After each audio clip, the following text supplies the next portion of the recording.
ॲथरच्या दमदार स्कूटर्स आता कुडाळमध्ये. ॲथर 450 आणि ॲथर रिस्टा.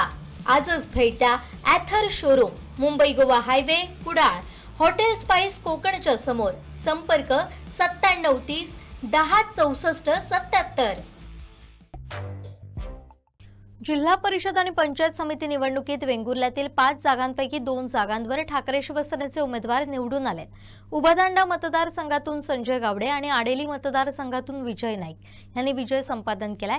यावेळी शिवसेना शाखेत माहीम मतदारसंघाचे आमदार महेश सावंत यांनी त्यांचं अभिनंदन केलं. यावेळी प्रभारी तालुका प्रमुख निलेश चमणकर, ज्येष्ठ पदाधिकारी जयप्रकाश चमणकर, प्रकाश गडेकर, शहर प्रमुख शैलेश परुळकर, शिवसेना उद्धव बाळासाहेब ठाकरे या पक्षांनी 3 जेवढ्या आम्ही जिल्हा परिषद पंचायत समिती निवडली यामध्ये आम्हाला विजयाची खात्री. ज्या दिवशी आम्ही विजय नाईक किंवा आमच्या संजय गावडे यांच्या प्रचारात फिरलो त्यावेळी जी सैनिकांची जिद्द होती की विजयापथापर्यंत नेण्याची, त्याविषयी आम्ही समजून चुकलो की हे 2 विजय आम्हाला कुठल्याही परिस्थितीत मिळणार म्हणजे मिळणार आणि त्या पद्धतीने मिळेल. कारण समोर तुम्हाला सगळ्यांना माहिती आहे धनशक्ती कशी वाटत होती. त्या धनशक्तीच्या विरोधात लढायचा होता. पोलीस स्टेशन, पोलीस यंत्रणा किंवा इलेक्शन यंत्रणा या सगळ्यांच्या विरोधात आम्हाला लढायचं होतं. या लढाईमध्ये आमचे 2 सीट आले म्हणजे आम्हाला खूप विजय प्राप्त झाल्यासारखं वाटते. कारण ह्या धनशक्ती पुढे त्यांची इच्छा होती की सामान्य माणूस टिकावत नाही. कारण धनशक्तीची प्रवृत्ती एवढी पुढे पुढे फोपवणार आहे की कोण निवडणूक लढवताना 10 वेळा विचार करेल. परंतु सामान्य जनतेला आमचं हेच आव्हान आहे की निवडणूक पद्धतीने झाली पाहिजे.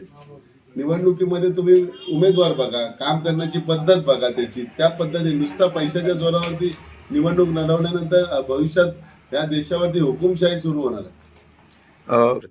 संजय गावडे तळागाळाची उमेदवार आहे. त्यांनी कोविड योद्धा, खरं कोविड योद्धा असतील तर ते असतील या गावामधले.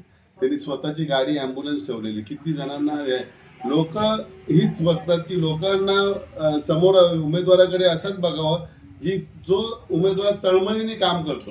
भले तो ज्याने पैसा कमी असेल पण काम करण्याची प्रवृत्ती चांगली आणि तळमळीने करत असेल. लोकांच्या अपेक्षा का असतील, लोकांना जेवण खावण नको असते. जेवण त्यांना फक्त त्यांच्या वेळेला मदतीला कोणी हाक मारल्यानंतर ओ देणारा माणूस पाहिजे. आणि संजय गावडे हा जेव्हा त्यांचं मी पॅम्पलेट वाटलं तेव्हाच म्हटलं तुम्ही एवढं काम केलंय, तुम्हाला न फिरता सुद्धा जिंकून येणार. परंतु त्यांनी घरोघर पिंजून काढलं आणि ते लोकांच्या घरोघरी पोचले, लोकांचा आशीर्वाद घेतला आणि लोकांनी त्यांना आशीर्वाद दिला. विजय गावड्यांच्या मी 2 विजय नाईकांच्या मी 2 सभा मी स्वतः केलेल्या, वांगणी आणि आडेलीची. ती गर्दी बघूनच आणि लोकांचा उत्साह बघून शेवटी आम्ही सुद्धा भरपूर वर्ष या निवडणूक यंत्रणेमध्ये काम करत आहोत, मुंबईमध्ये करत आहोत. पण ते जेवढा लोकांचा उत्साह आणि लोकांचा हावभाव आम्हाला पण सुद्धा कळते कुठली सीट येणार आणि कुठली सीट पडणार. तो उत्साह बघूनच आम्हाला वाटलेलं की ही सीट आमची 100% येणार आणि त्यांच्या नावातच विजय आहे. त्यामुळे त्यांना हरवणं सोपं नाही. खेडेकरांचा खरोखर मी त्यांचं पूर्ण खानदान म्हणजे वडिलांपासून सगळे ज्यांनी जी प्रशासकीय हे घेतले, पदं घेतले, त्याचा कधी दुरुपयोग केला नाही. त्यांनी लोकांच्या जनतेसाठी उपयोग केला. त्यामुळे लोकांनी त्यांना किंगमेकर सहजासहजी कोण बनत नाही, परंतु लोकांच्या मनात जो स्थान करतो तोच किंगमेकर होतो. आणि ते गडेकरांनी ते आम्ही बघितलं आडेलीच्या आणि त्या मीटिंगमध्ये की लोकांनी अक्षरशः त्यांना उचलून धरलेलं. मी तर म्हणतो, मी कालच खासदार साहेबांना, माजी खासदारांना म्हटलं की चमनकर, आपला निलेश चमनकरांना नेतृत्व खरोखर द्या तुम्ही. संपूर्ण तालुक्याचा 2-3 तालुक्याचा द्या. त्यांच्यामध्ये कॅपॅसिटी आहे.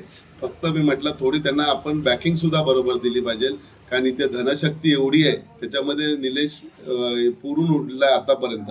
तर भविष्यात त्याला आम्ही बॅकिंग देणार आहे. पूर्ण जिल्ह्यामध्ये एक नाव ठेवणार आहे निलेश चमनकरांचा. भविष्यातला आमचा तर उमेदवार सुद्धा असू शकतो.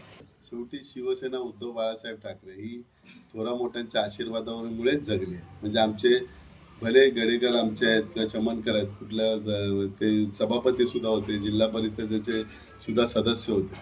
त्यांचा अनुभव फार मोठा होता. आणि त्या काळची इलेक्शन ही पैशाने नव्हती, ती फक्त माणुसकीच्या धर्तीवरती चालत होते. आज सुद्धा त्याच्या विरुद्ध स्थान आहे. परंतु त्यांनी जे काही त्यावेळी लोकांवरती उपकार केले असतील, त्यावेळी गडेकर असतील किंवा आमचे चमनकर असतील, यांनी ते उपकाराची परतफेड आज लोकांनी दिली. त्यांना चेहरा बघून, शेवटी चेहरा बघून लोक मतदान सुद्धा करतात. आणि गडेकर आणि चमनकर सारखे ज्येष्ठ आमचे आहेत सैनिक, ते जर उमेदवाराच्या पाठीशी उभे राहिले म्हटल्यावरती जनतेला सुद्धा दिलासा होता की जी प्रथा त्यांनी दोघांनी काम करताना केली तीच प्रथा आज विजय नाईक सुद्धा करतील आणि आमचे संजय गायकवाड सुद्धा.